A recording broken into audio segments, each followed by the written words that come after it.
Muy buenos días, amigos.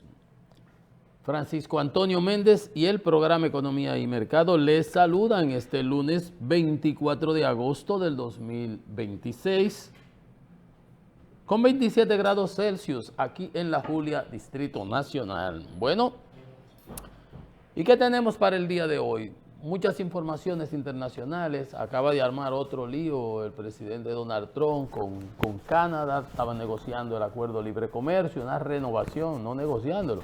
Recuérdense que en los 90 se firmó el NAFTA, North American Free Trade Agreement, el acuerdo de libre comercio de Estados Unidos y Canadá, de Norteamérica, ¿verdad? Después se hizo el CUSMA, se negoció y México, cuando llegó Trump en la pasada gestión, pero Trump no respeta ni los mismos acuerdos que él firma. Dice Carney, el primer ministro canadiense, que Trump firma los acuerdos con lápiz de carbón, porque después no asume nada de lo que firma. Por eso están los iraníes diciendo que ellos violan el memorándum de entendimiento, porque firman una cosa o no están de acuerdo, luego no reconocen lo que firman.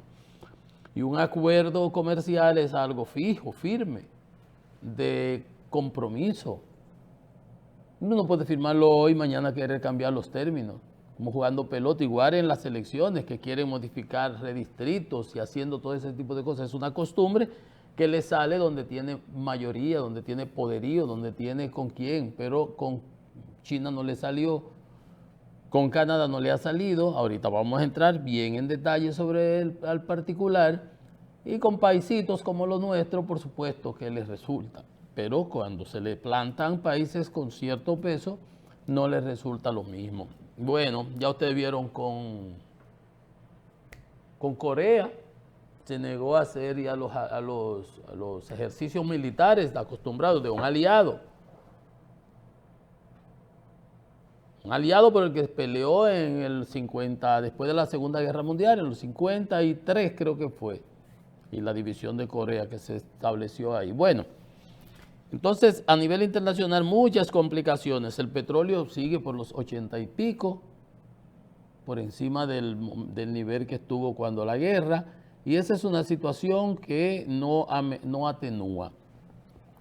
Pero el viernes, ¿qué conocimos nosotros? Fíjense ustedes, eso es la parte geopolítica, pero ¿qué vimos el viernes? La intervención del secretario del Tesoro norteamericano, comprando una cantidad horrorosa de bonos del Tesoro para evitar que el precio cayera y los intereses subieran, la rentabilidad, el yield.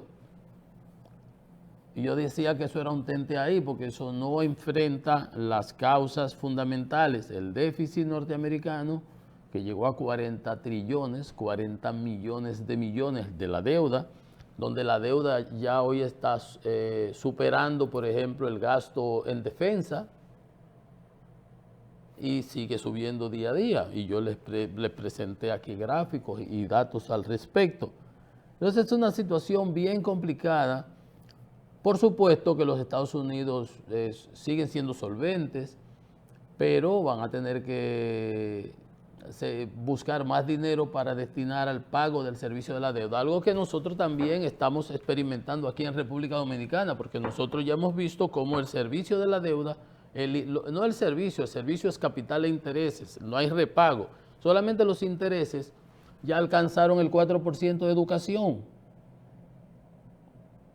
En puridad del término, ese 4% de educación debiera considerarse una inversión. En esencia, conceptualmente, es una inversión, porque lo que se invierte en educación es una inversión a futuro. Preparar a los niños, tener mayor conocimiento, ¿ves? Con conocimiento, con esas especializaciones, o clases que se le dan, para decirlo de una manera, matemática, ingeniería, tecnología, ciencia, o sea, lo básico para el futuro. STEM, S-T-E-M. Science, que es ciencia, tecnología, engineering, matemáticas. Todo eso enseñarlo en las escuelas para que puedan ser entes productivos en un mundo cambiante, avanzado, desarrollado. Entonces, ya vemos cómo en educación aquí, el gasto en los intereses, el pago de los intereses ya está alcanzándolo y para el año que viene lo supera.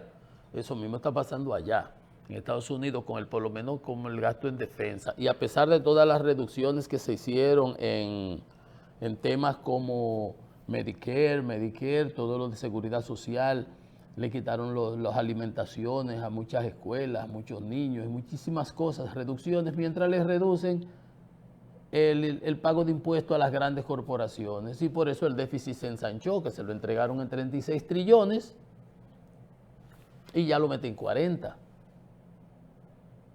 La deuda, ¿no? Que la deuda tiene que financiarse que el déficit tiene que financiarse con deuda. Y una de las promesas que yo le decía el mismo viernes, porque son las cosas que Trump dice, que el primer día de la guerra acababa de su gestión acababa con la guerra de Irán, de Ucrania y Rusia. Nada. Que iba a bajar la inflación para arriba. Desde el primer día, están ahí cantidad de discursos de él, porque él, para venderse como vendedor, igual que como en eso escrito de García Márquez, vendedor de aceite de culebra, de los gitanos que iban en las carromatos, es una estrella, que iba a bajar la inflación, que iba a reducir la deuda para arriba, sin señales de que vaya a cambiar el ritmo. Y entonces pide 1.5 trillones 1.5 millones de millones para financiar al Departamento de Defensa, con unos gastos que en la guerra de Irán estuvieron por encima de los 1.000 millones diarios. Se gastaron como 26.000, 80.000, mal contado. Y todas esas bases militares que le destruyeron los iraníes, como 16 bases. Eso nunca ha salido bien claro. Entonces, todas esas cosas van complicándose. Y cuando usted dice, como decimos aquí el refrán de nosotros, que éramos muchos y parió la abuela. Está negociando 50% que le va a poner a Canadá de impuestos, pero tiene un acuerdo donde no puede establecer una cantidad de productos que están protegidos por el acuerdo, que le va a poner 50%, da ticket 3 días para que se empiecen a negociar, están negociando, sale diciendo ya tenemos un acuerdo, igual que con Irán. Los iraníes están de rodillas, rogándome, pidiéndome, etcétera, nunca. Y los iraníes ofreciendo hasta pago para que mate un soldado norteamericano. Entonces, todas esas cosas se van surgiendo y se le va perdiendo la credibilidad a la palabra empeñada del presidente cuando desde Canadá dicen es con gángster que estamos negociando. Oye, que al momento de la negociación, cuando llegamos a los acuerdos, que hemos llegado al último momento a la firma, vienen y sacan de nuevo otras cosas que quieren cambiar. Y el primer ministro canadiense, que le lleva la milla,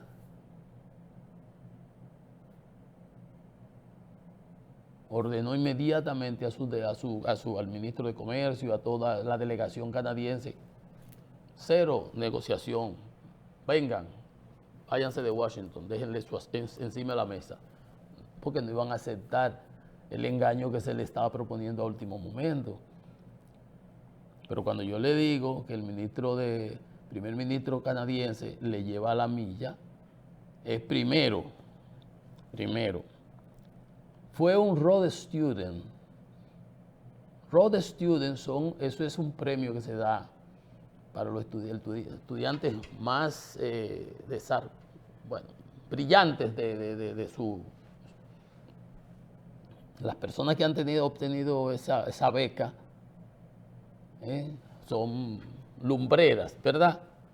Pero bueno, pudiera ser que fuera una lumbrera de estudiantes y obtener su beca y acabar de su universidad y no descollar en su vida profesional. Sin embargo, no ha sido así. Ha descollado en su vida profesional. ¿De qué manera? Fue gobernador del banco, como le llamamos aquí, gobernador del Banco de Canadá. Fue el único no inglés. Recuérdense que Canadá pertenece a al Reino Unido. El rey es el presidente, el rey Carlos es el presidente de Canadá, vamos a decirlo, si fuera presidente, igual que en Inglaterra, etcétera. Pero el primer ministro se elige los canadienses. Fue el primer no inglés que dirigió el Banco de Inglaterra en una época de crisis, exitosamente. Y fue jefe de operaciones de JP Morgan a nivel internacional, un tipo brillante. Entonces, creen que le van a cruzar por debajo de la mesa un ladrillo.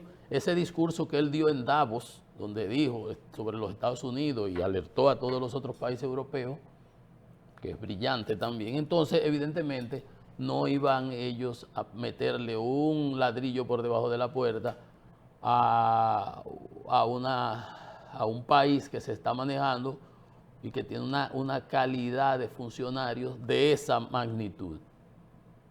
De esa magnitud. Entonces, ¿qué sucedió?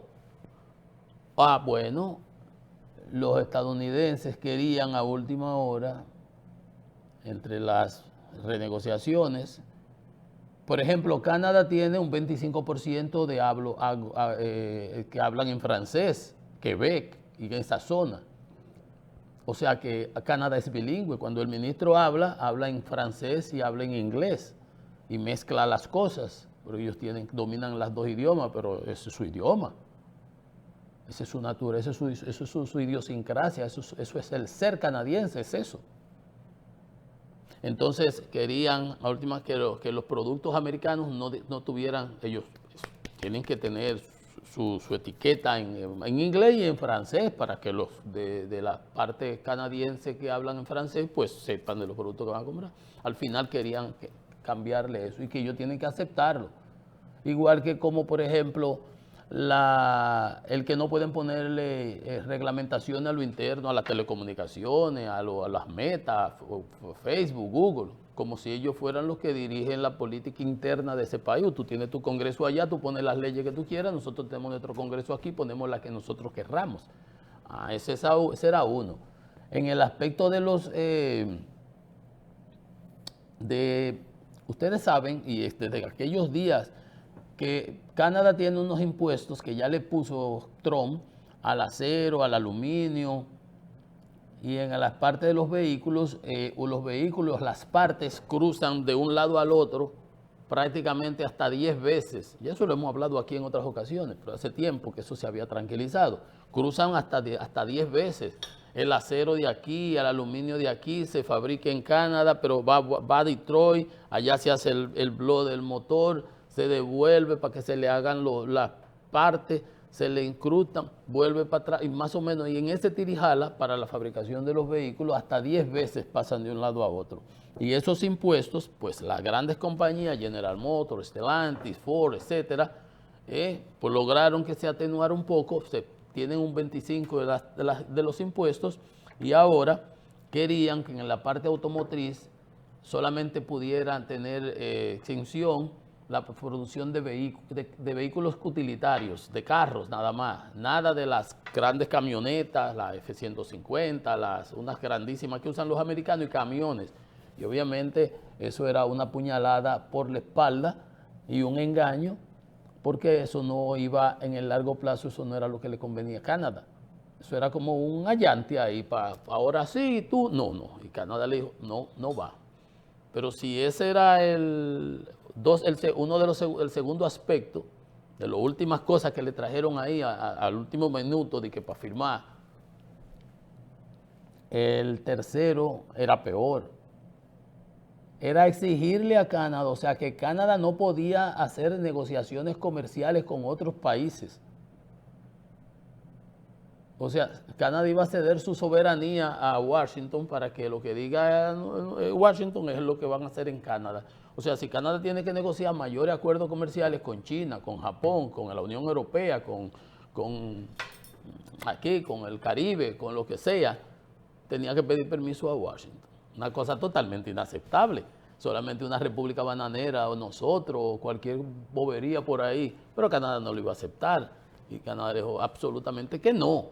De hecho, A diferencia de las cosas que ha dicho Trump, que venía inversión de Corea del Sur, que venía inversión de que los sauditas, no ha venido inversión de ningún sitio, embute. Sin embargo, Canadá ya sí ha recibido inversión por más de 500 mil millones de dólares porque Carney entendió que su única solución era diversificar su frontera, su país. Está obligado a negociar con Estados Unidos porque es el socio mayor. El 70% de las exportaciones canadienses van a Estados Unidos.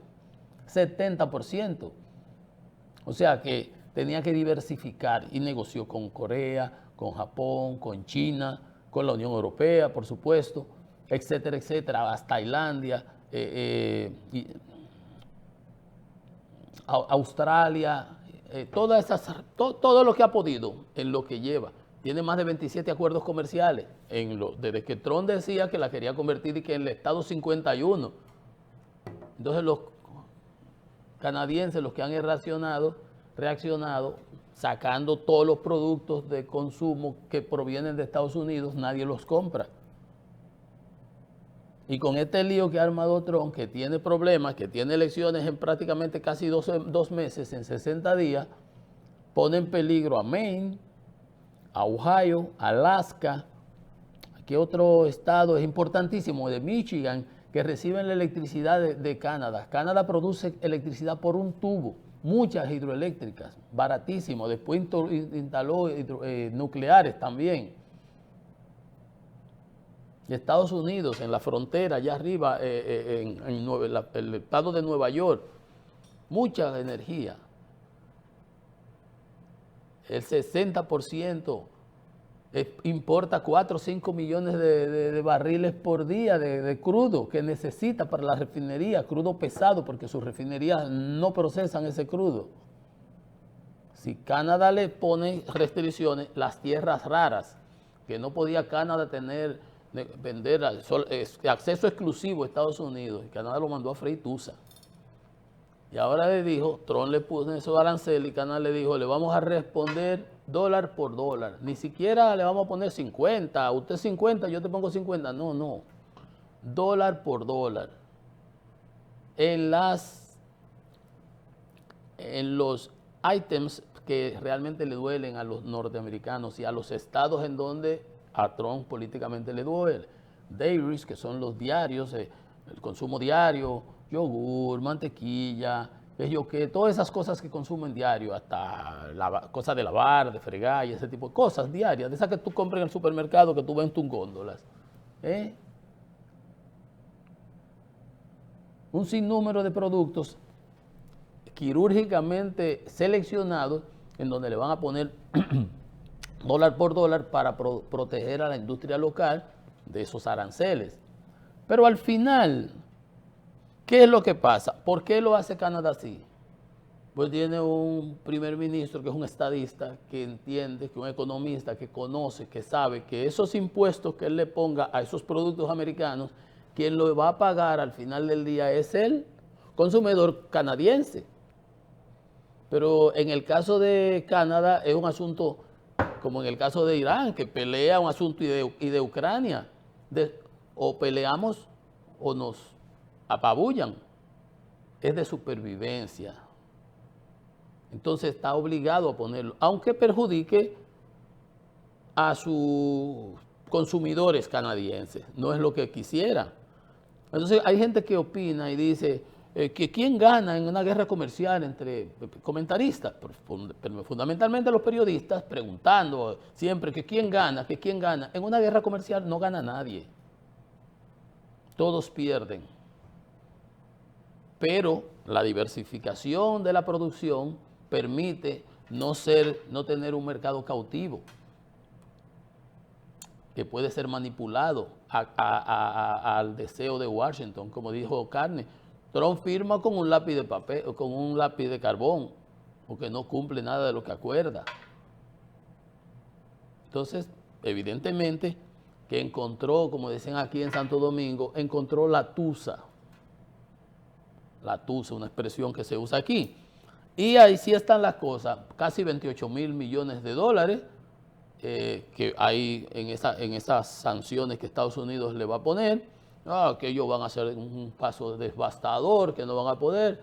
Lo que pasa es que Canadá le va a retaliar de manera quirúrgica, donde realmente le duele, y con esos recursos va a compensar las pérdidas o las afectaciones negativas que tenga en su economía para sus ciudadanos, porque saben con lo que están jugando. Por ejemplo, esas inversiones, pedirle a Estados Unidos que apruebe cuando hay otros acuerdos comerciales que no puede hacer, o sea, ceder la soberanía, como que está, como en Haití, como que es República Dominicana, o Guatemala, o Honduras, una cosa de esa. No. 27 acuerdos comerciales ya tiene Canadá renegociado desde que Trump empezó con la bobería de que el Estado 51. Por ejemplo, hay un acuerdo con un proyecto con Qatar energético que se hizo en 45 días. Son 500 mil millones de dólares que hay de inversiones que están operando ahora mismo en Canadá, a diferencia de Estados Unidos. Canadá tiene energía más barata, Canadá tiene más minerales, las tierras raras. Canadá es súper rico, súper rico. Entonces, miren, eso, básicamente eso es lo que está ahora en el tapete con relación a ese conflicto. Por lo pronto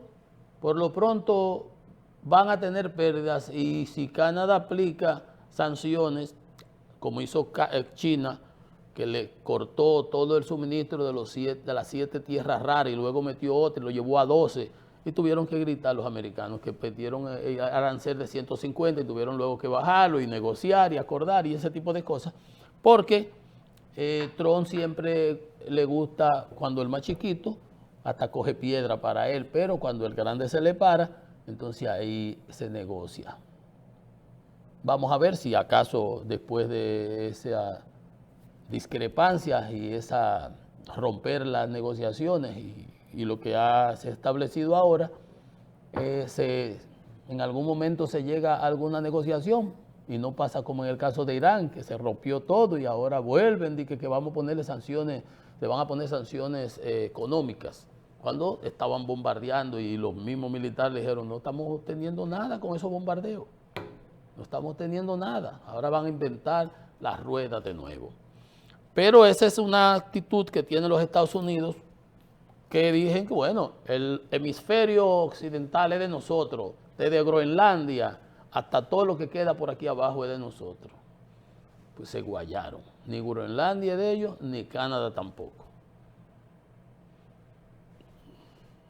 Pero aquí, por ejemplo, miren ustedes esta situación. Hay cosas que evidentemente nosotros no nos podemos dar ese lujo, por supuesto. Miren esta situación.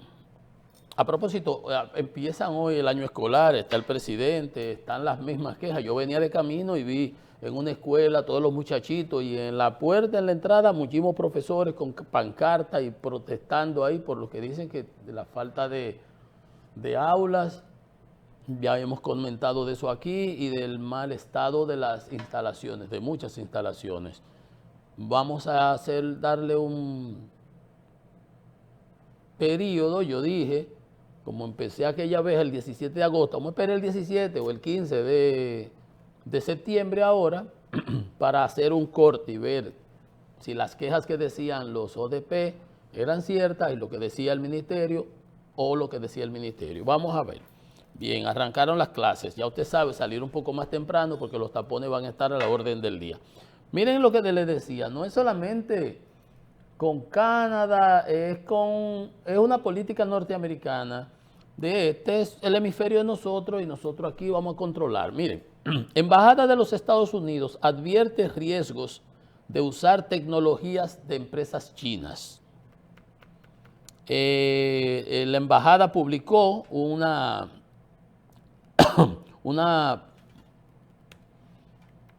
vamos a decir de nuevo, diríamos, una publicación de un funcionario norteamericano, su secretario para Asuntos del Hemisferio Occidental, Juan Pablo Segura. el ser subsecretario de Estado, hizo esa publicación y la embajada aquí lo respaldó, por supuesto, fue el Departamento de Estado. La embajada advirtió que tecnologías de alto riesgo desarrolladas por empresas chinas como Huawei, ZTE, Hikvision, Hitera, Dahua, DJI están en última instancia sujetas a los intereses del gobierno chino.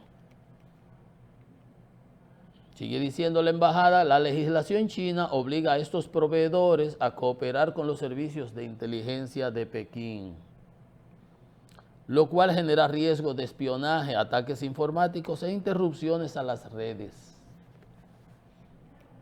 La embajada insta a sus socios en América a cambiar rápidamente hacia proveedores confiables. Aquí hay dos temas. Hay un tema realmente de busquen proveedores pues, de americanos o europeos, y segundo, que hay inversiones norteamericanas aquí en la zona, zonas francas, en muchísimos ámbitos, que al tener, digamos, que interactuar con equipos de procedencia china, que como ellos señalan aquí, pues se convierten en vulnerables. Por ejemplo, Estados Unidos prohibió el uso de todo artefacto, computadoras, celulares y todo de chino en Estados Unidos. Las embajadas, las oficinas americanas no pueden usar nada de eso. Yo no sé si el público sí o las concesionarias usan, no me parece, ya que si por aquí no se puede.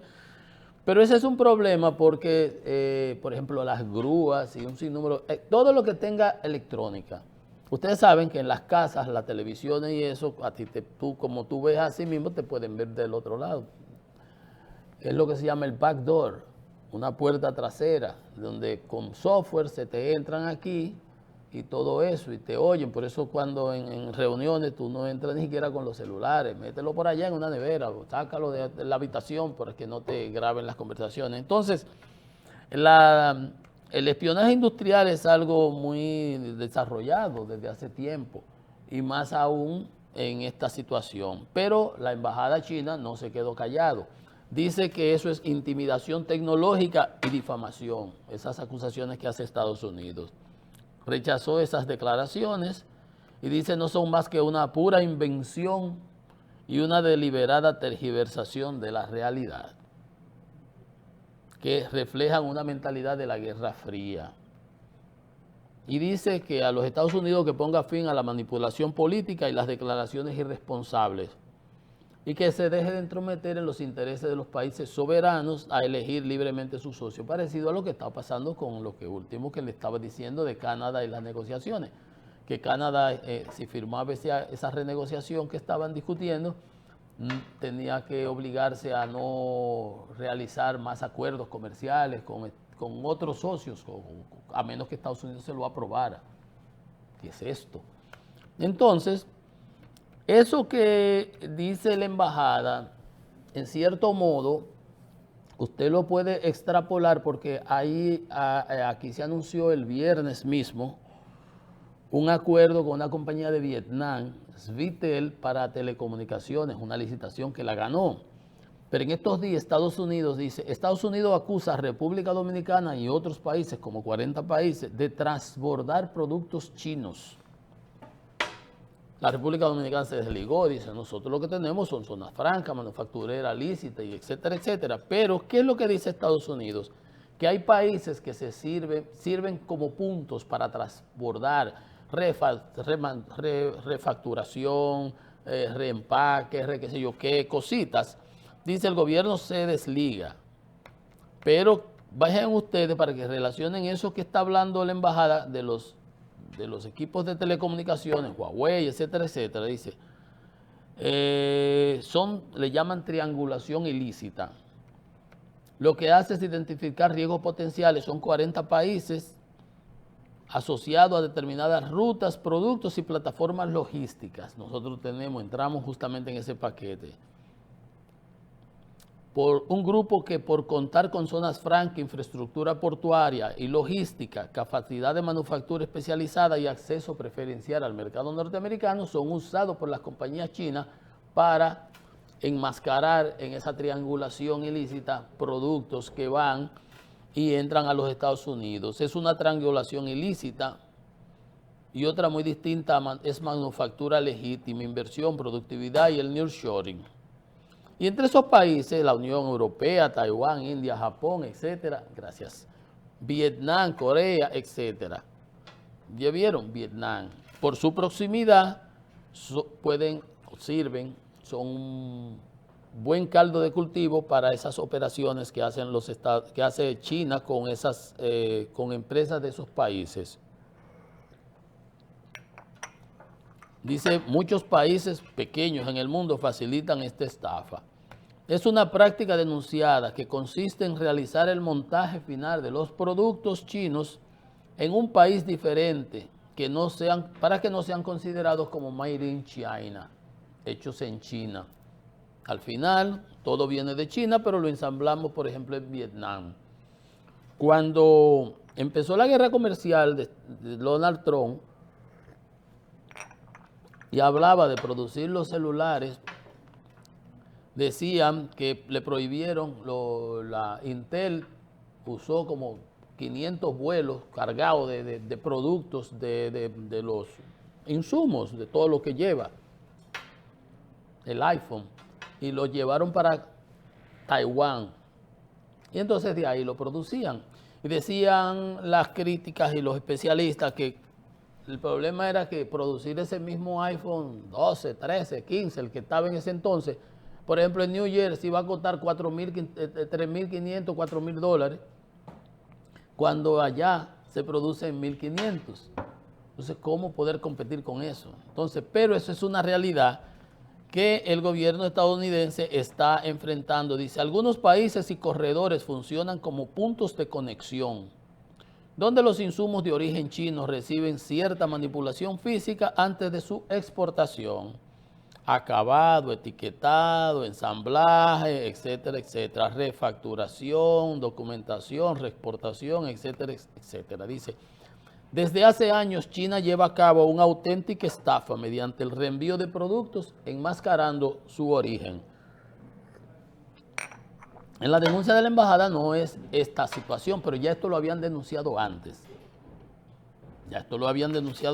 Fíjense cómo es todo un paquete. Dice, por ejemplo, un motor chino en un sillón reclinable vietnamita sigue siendo un motor chino. ¿Ves? Las partes. Por eso, la Unión Europea, cuando habla del apoyo que China, de que no está en la guerra, todo lo que le suple a Moscú, a Rusia, es de uso dual. Por eso los ataques que está haciendo Ucrania a Wildberries, que es como el Amazon del retail y de todos los equipos ópticos para drones y eso que usa el gobierno, la Armada rusa, vienen de China y son de uso dual, uso doble.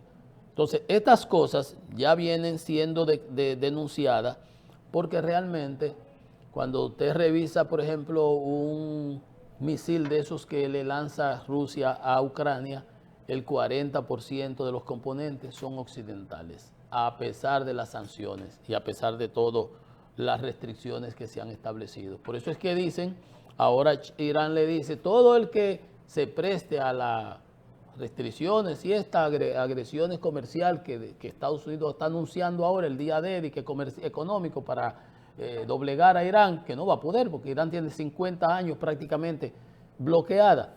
Todo el que se preste a eso va a considerarse como un enemigo nuestro. Y en estos días se daba a conocer de que por 4 días una planta de generación en el Reino Unido fue hackeada por hackers iraníes. Entonces vean ustedes cómo el mundo realmente se complica. ¿Y cómo se hackea? Porque entran a través de todos estos asuntos tecnológicos y por eso están los Estados Unidos poniendo esas advertencias para el uso de equipos chinos. Está bien complicado el mundo porque los chinos a nivel tecnológico se le están comiendo realmente los caramelos a mucha gente. A mucha gente. es complicado y es un mundo bien enredado para uno entenderlo así por arribita. Vamos a una pausa, que esto es Economía y Mercado.